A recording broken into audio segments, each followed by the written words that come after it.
जय हिंद दोस्तों। चलिए आज की इस वीडियो में चर्चा करने वाले हैं बिहार एसएससी एग्ज़ाम 2010।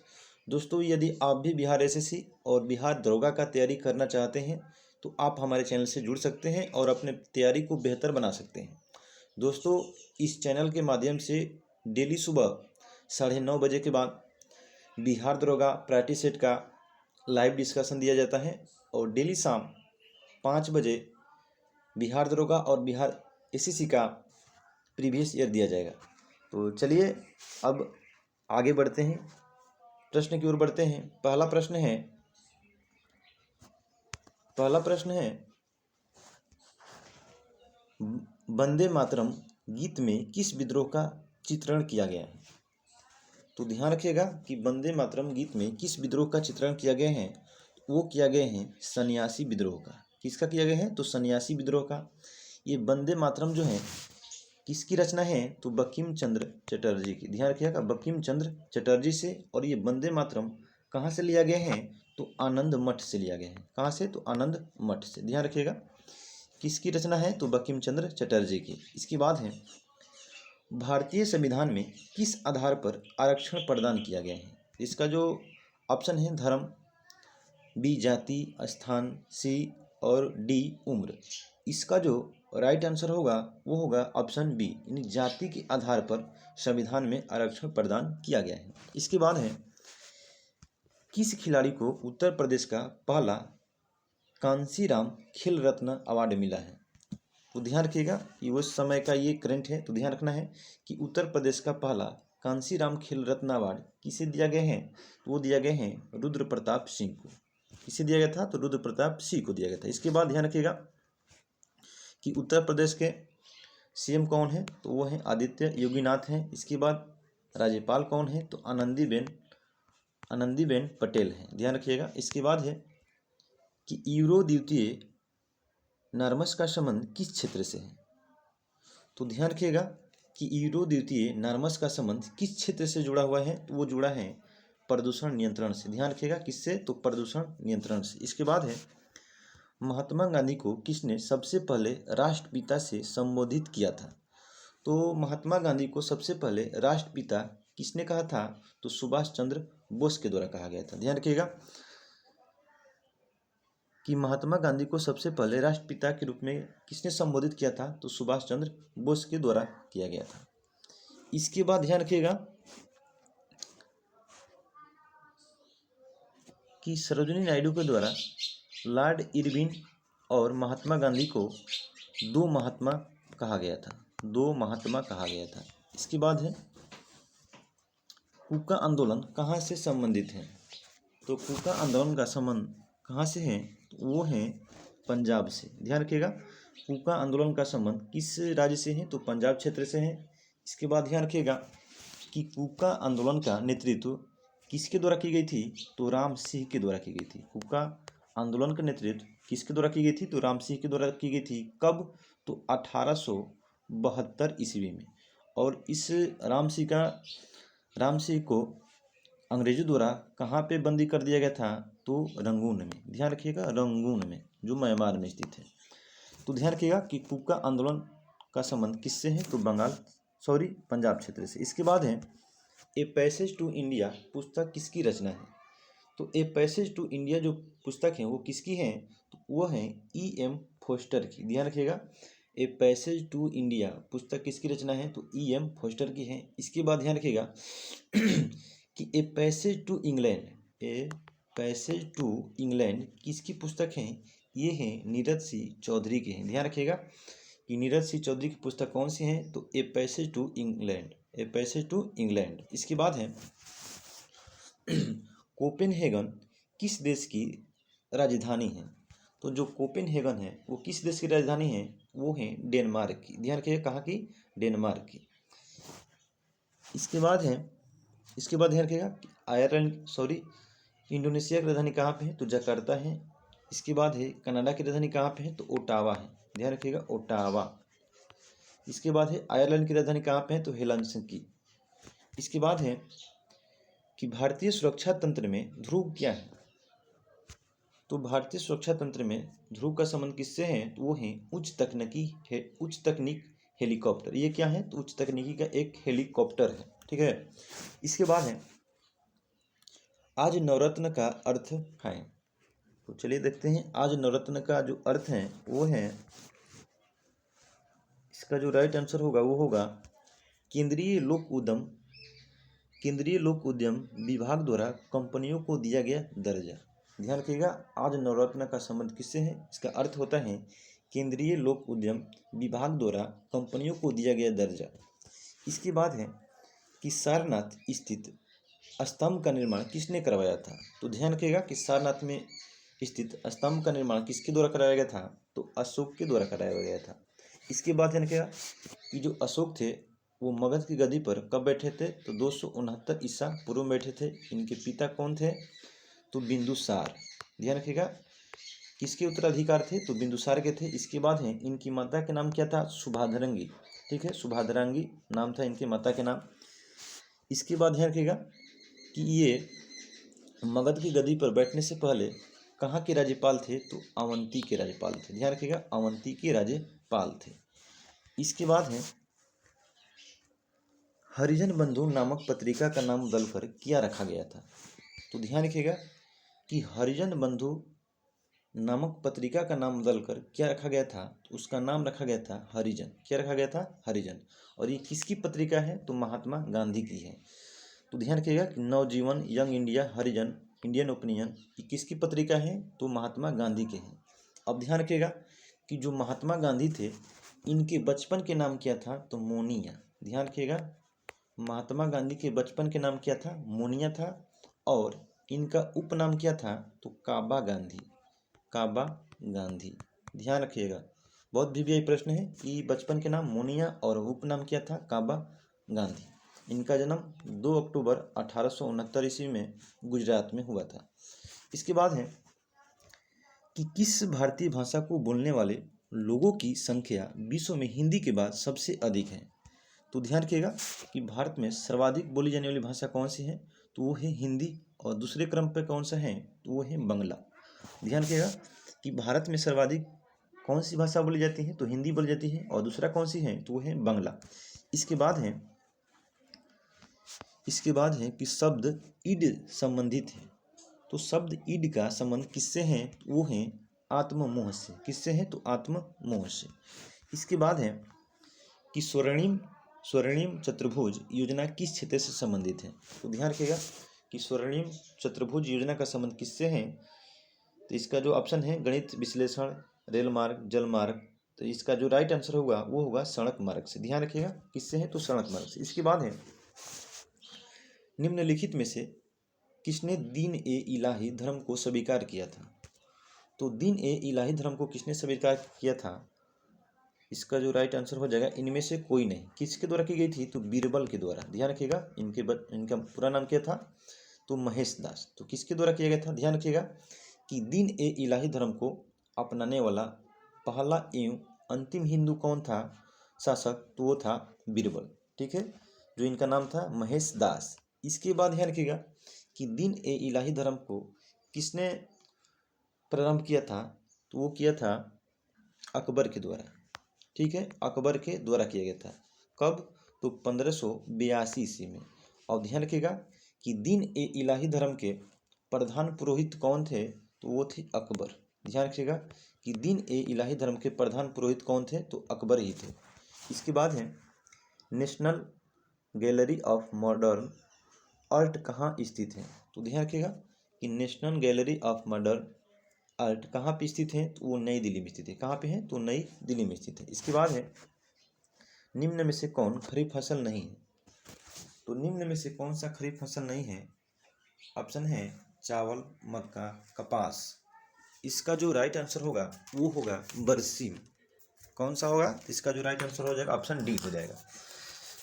इसका जो राइट आंसर होगा ऑप्शन डी होगा। तो ध्यान रखिएगा चावल, मक्का, कपास ये सभी क्या है? तो खरीफ फसल के उदाहरण है। लेकिन ये जो देख रहे हैं बरसीम, ये क्या है? तो रबी फसल है। ध्यान रखिएगा कि पशु चारा वाला एक फसल है जो रबी फसलों के साथ बोया जाता है। तो ध्यान रखिएगा कि बरसीम क्या है? तो एक रबी फसल है। इसके बाद है महात्मा गांधी का चंपारण आंदोलन सफल रहा। तो महात्मा गांधी के द्वारा चंपारण आंदोलन सफल कब रहा? तो 1917 ईस्वी में। ध्यान रखिएगा कि महात्मा गांधी के द्वारा पहली बार भारत में सत्याग्रह का प्रयोग कब किया गया था? तो 1917 ईस्वी में किया गया था, चंपारण सत्याग्रह में किया गया था। और ध्यान रखिएगा कि गांधी जी को चंपारण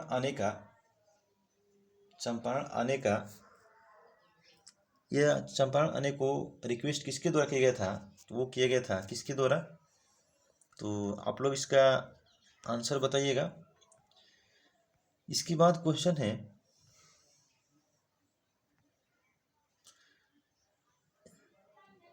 20।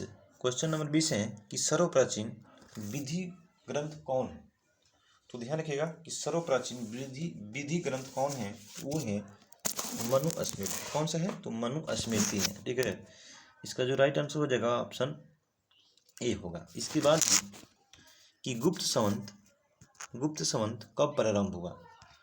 तो जो गुप्त संवत था वो कब प्रारंभ हुआ था? वो हुआ था 319 ईसा पूर्व में। तो ध्यान रखिएगा कि इसका जो राइट आंसर हो जाएगा, ठीक है। और शक संवत कब हुआ था?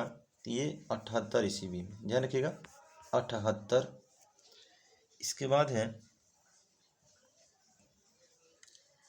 अब ध्यान रखना है कि गुप्त संवत और शक संवत के बीच कितने वर्ष का अंतर है? तो वो है 241 वर्ष का। ध्यान रखिएगा कि शक संवत और गुप्त संवत के बीच कितने वर्ष का अंतर है? तो 241 वर्ष के अंतर है। इसके बाद है कि सर्वेंट्स ऑफ इंडिया सोसाइटी से संबंधित है। तो ध्यान रखिएगा कि सर्वेंट्स ऑफ इंडिया सोसाइटी की स्थापना किसके द्वारा किया गया था? गोपाल कृष्ण गोखले के द्वारा किया गया था। कब? तो 1905 ईस्वी में। ठीक है, अब ध्यान रखिएगा कि महात्मा गांधी के राजनीतिक गुरु कौन थे? तो गोपाल कृष्ण गोखले थे। इसके बाद है कि मीनाक्षी मंदिर कहाँ स्थित है? तो जो मीनाक्षी मंदिर है वो कहाँ पे स्थित है? तो तमिलनाडु के मदुरई में है। कहाँ पे है? तो तमिलनाडु के मदुरई में है।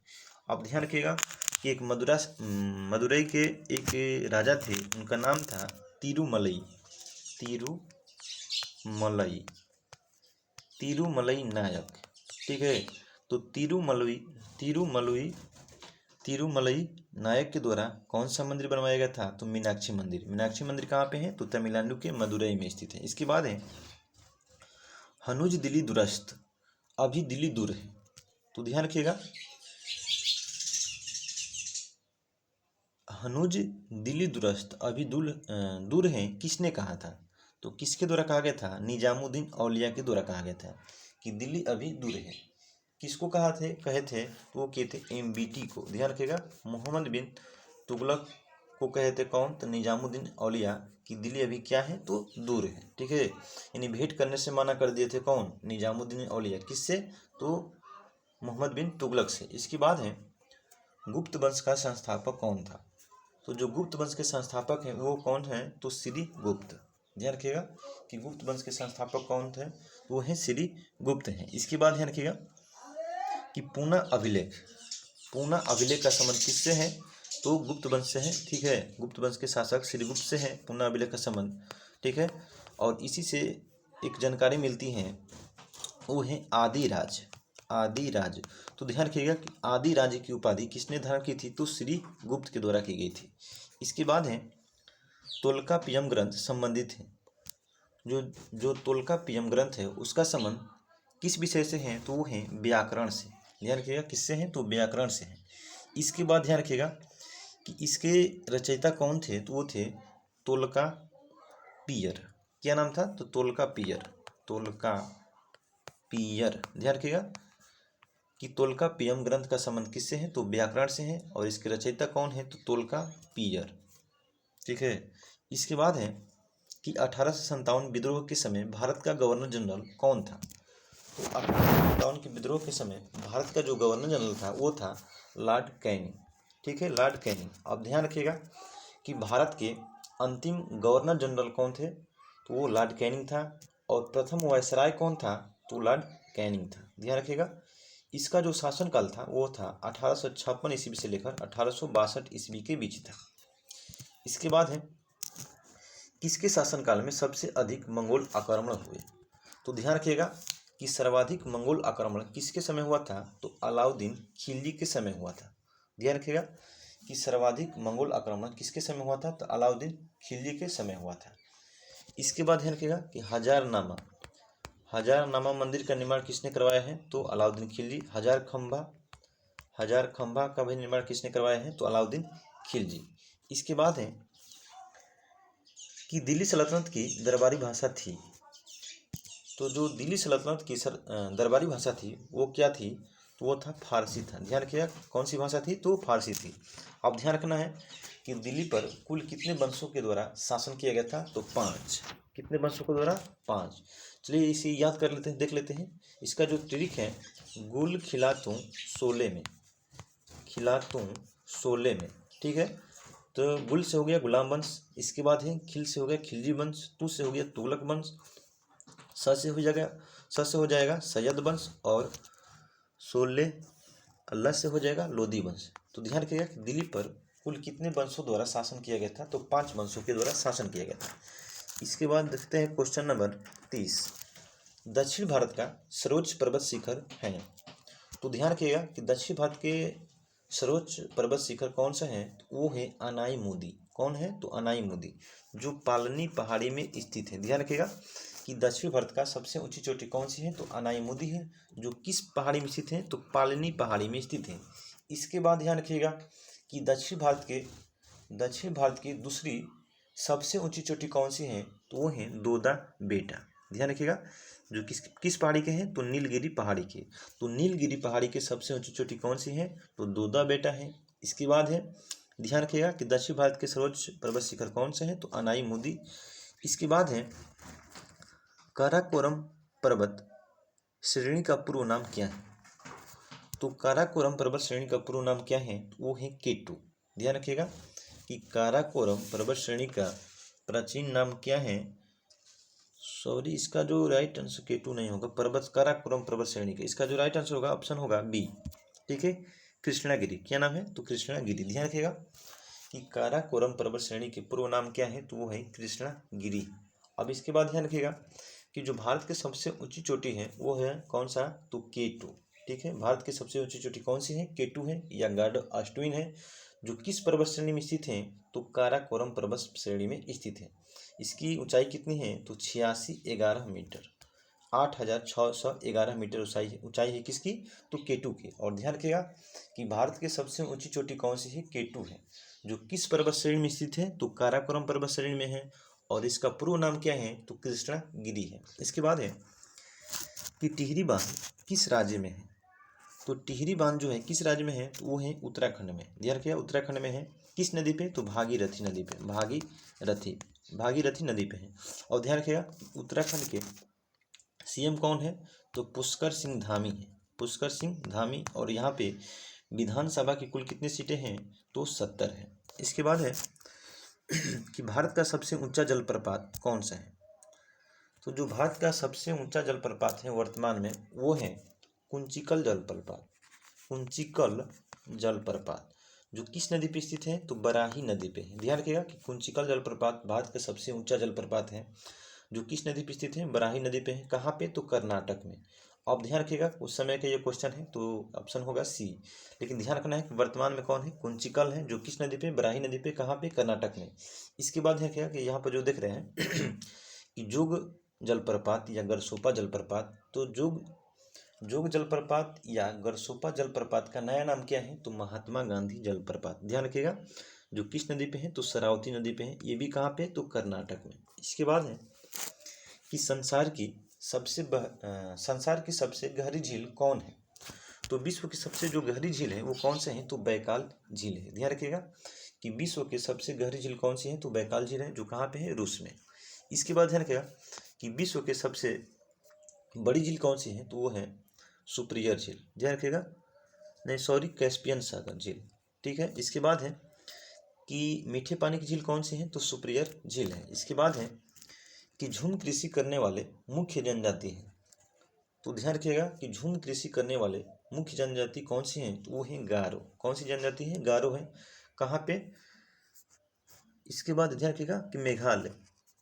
तो झूम कृषि करने वाले मुख्य जनजाति कौन सी है? तो गारो। इसके बाद है बांग्लादेश की सीमा से मिलने वाला राज्य है। तो बांग्लादेश से कितने भारतीय राज्य सटे हुए हैं? तो वो है 5। ध्यान रखिएगा 5 है। चलिए देखते हैं कौन कौन से हैं। त्रिपुरा है, त्रिपुरा, ध्यान रखिएगा त्रिपुरा, इसका जो राइट आंसर होगा वो होगा ऑप्शन ए त्रिपुरा। ध्यान रखिएगा कि त्रिपुरा एक भारत का ऐसा राज्य है जो 3 तरफ बांग्लादेश से घिरा हुआ है। तो ध्यान रखिएगा कि भारत के कितने ऐसे राज्य हैं जो बांग्लादेश के साथ सीमा बनाते हैं? तो 5। ठीक है। इसके बाद है कोई विधेयक को धन विधेयक होने का अंतिम निर्णय कौन देता है? तो ध्यान रखिएगा कोई विधेयक धन विधेयक है या नहीं है उसका निर्णय कौन करता है? तो लोकसभा के अध्यक्ष करते हैं। ध्यान रखिएगा कौन करते हैं? तो लोकसभा के अध्यक्ष करते हैं। किस अनुच्छेद के तहत? तो अनुच्छेद 110 खंड 3 के तहत। ध्यान रखिएगा कि धन विधेयक का चर्चा किस आर्टिकल में है? तो वो 110 में। धन विधेयक की चर्चा अनुच्छेद 110 में है, लेकिन जो वही लोकसभा के जो अध्यक्ष होते हैं ये तय करते हैं कि कोई विधेयक धन विधेयक है या नहीं। तो किस आर्टिकल के तहत? तो 110 के खंड 3 के तहत करते हैं। इसके बाद है कि प्रधानमंत्री बनने की न्यूनतम आयु है। तो ध्यान रखना है कि संसद के लोकसभा के सदस्य बनने की न्यूनतम आयु कितनी होती है? तो 25 वर्ष होता है। तो ध्यान रखिएगा कि प्रधानमंत्री बनने की न्यूनतम आयु कितनी होती है? तो 25 वर्ष होती है। इसके बाद है कि लोकसभा के सदस्यों के कार्यकाल कितने वर्ष का होता है? तो 5 वर्ष का होता है। इसके बाद ध्यान रखिएगा कि लोकसभा की चर्चा किस आर्टिकल में है? तो अनुच्छेद 81 में। इसके बाद है कि राज्यसभा सदस्यों के कार्यकाल होता है। तो राज्यसभा सदस्यों के कार्यकाल को कितने वर्ष का होता है? तो 6 वर्ष का होता है। इसका चर्चा किस में है? तो आर्टिकल 80 में है। ध्यान रखिएगा अनुच्छेद 80 में है। और राज्यसभा के सभापति कौन होते हैं? तो उपराष्ट्रपति होते हैं। ठीक है। इसके बाद है कि उपराष्ट्रपति का निर्वाचन किसके द्वारा होता है?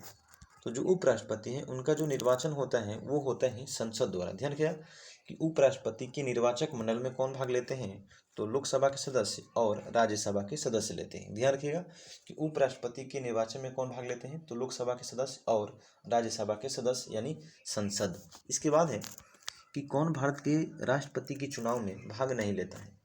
तो ध्यान रखिएगा कि राष्ट्रपति के चुनाव में कौन भाग नहीं लेता है? तो वो नहीं लेता है विधान परिषद। ध्यान रखिएगा कि राष्ट्रपति के चुनाव में कौन भाग लेते हैं? तो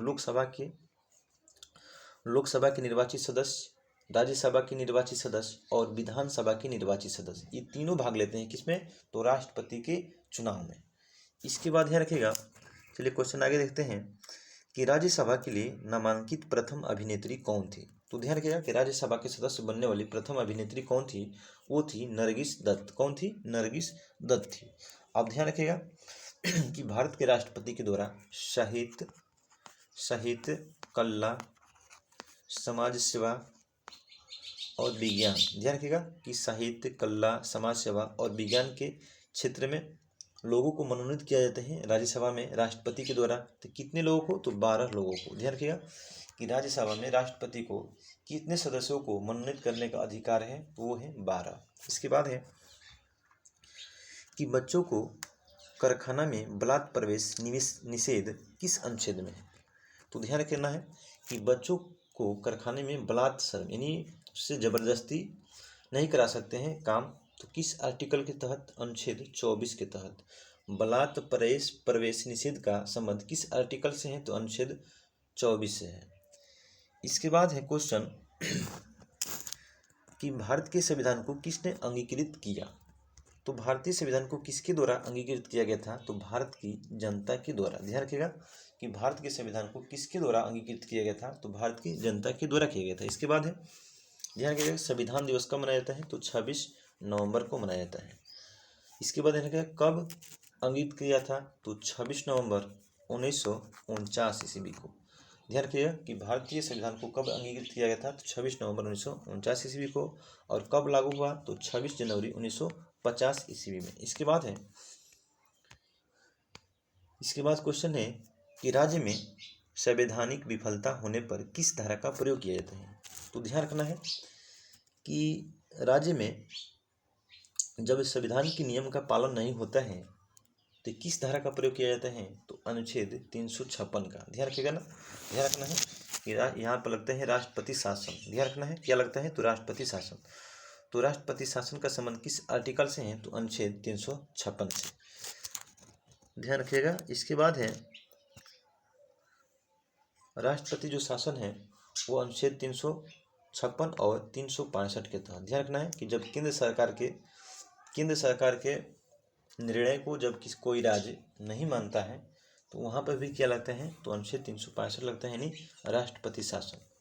राष्ट्रपति शासन कितने प्रकार से, तो 2 प्रकार से। एक संविधान के उल्लंघन होने पर, और दूसरा केंद्र सरकार के नियम को न मानने पर। तो 356 और 365 का संबंध किससे है, तो राष्ट्रपति शासन से। इसके बाद है उच्च न्यायालय के न्यायाधीश किसके द्वारा नियुक्त किए जाते हैं। तो ध्यान रखना है कि उच्च न्यायालय के न्यायाधीश की नियुक्ति कौन करते हैं, वो करते हैं भारत के मुख्य न्यायाधीश। उच्च न्यायालय के न्यायाधीशों की नियुक्ति कौन करते हैं, तो भारत के मुख्य न्यायाधीश। अब ध्यान रखना है कि वर्तमान में भारत के मुख्य न्यायाधीश कौन हैं, तो डी.वाई. चंद्रचूड़ हैं। कितने क्रम के हैं, तो 50वें क्रम के हैं। और 49वें क्रम के कौन से हैं, तो यू ललित हैं। इसके बाद है कि राज्यसभा में राष्ट्रपति द्वारा मनोनीत सदस्यों की संख्या होती है, तो कितनी होती है, तो 12 होती है, ये हो चुका है। इसके बाद है कि बलवंत राय मेहता समिति के गठन वर्ष हैं। तो बलवंत राय मेहता समिति का गठन कब किया गया था, वो किया गया था 1950, 86, 80। इसका जो राइट आंसर होगा वो होगा ऑप्शन बी 1956। ऑप्शन के अनुसार इसकी जो गठन किया गया था 1957 ईस्वी में किया गया था। बलवंत राय मेहता समिति का गठन कब किया गया था, तो 1957 ईस्वी में किया गया था। और इन्हीं के द्वारा त्रिस्तरीय पंचायती राज का सुझाव दिया गया था। तो ध्यान रखिएगा कि त्रिस्तरीय पंचायती राज का सुझाव किसके द्वारा दिया गया था, तो बलवंत राय मेहता के द्वारा दिया गया था। कब बनाई गई थी समिति, तो 1957 ईस्वी में। इसके बाद है भारत के राष्ट्रीय ध्वज में कितनी तिलियाँ होती हैं। तो भारत के राष्ट्रीय ध्वज में जो तिलियाँ होते हैं यानी चक्र होते हैं, कितने होते हैं, तो 24 होते हैं। इसके बाद है कि स्वतंत्र भारत का प्रथम औद्योगिक नीति घोषित वर्ष है। तो स्वतंत्र भारत का पहला औद्योगिक नीति घोषणा कब किया गया था, तो वो किया गया था 1948 ईस्वी में। ध्यान रखिएगा कब किया गया था, तो 1948 ईस्वी में। तो चलिए दोस्तों क्लास समाप्त करते हैं। तो दोस्तों यदि हमारा वीडियो पसंद आए तो चैनल को सब्सक्राइब और वीडियो को लाइक करना नहीं भूलिएगा, और साथ साथ अपना कमेंट भी बताइएगा कमेंट बॉक्स में जाकर कि वीडियो कैसा लगा। ठीक है, देखने के लिए थैंक्स फॉर वॉचिंग।